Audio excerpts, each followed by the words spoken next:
ମୁଁ ଏକାକୀ ଯିବାକୁ ବାହାରିଛି ପୁରୀ। ମୋର ଜୀବନର ଏହି ପ୍ରଥମ ବ୍ଲଗ ଏବଂ ମୁଁ ଆଶା କରେ ଆପଣମାନେ ମୋ ସହ ଘରୁ ବିଦାୟ ନେଉଛି। ମନରେ ଭୟ ଅଛି, ଦେହରେ ଉତ୍ସାହ। ଏକା ଥିଲେ ମଧ୍ୟ ଶ୍ରୀ ଜଗନ୍ନାଥଙ୍କୁ ଦେଖିବା ଅଭିଳାଷ ବଡ଼। ବସ୍ରେ ବସିଛି, ଯନ୍ତ୍ରଣା ଓ ଦୃଶ୍ୟର ସୌନ୍ଦର୍ଯ୍ୟ ମୋତେ ନିଜ ସହ ପରିଚୟ କରାଉଛି। ମଧ୍ୟରେ ଏକ ଚା ପାଣି, ଅଜଣା ଲୋକଙ୍କ ହସ।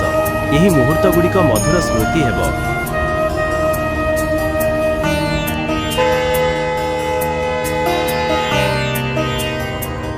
ପୁରୀ ପହଞ୍ଚିଲି। ନିଜେ ଭାବିନଥିଲି ଯେ ମୁଁ ଏଭଳି ଏକା ଆସିପାରିବି। ଏବେ ଲକ୍ଷ୍ୟ ଏକ, ଶ୍ରୀ ଜଗନ୍ନାଥଙ୍କ ଦର୍ଶନ।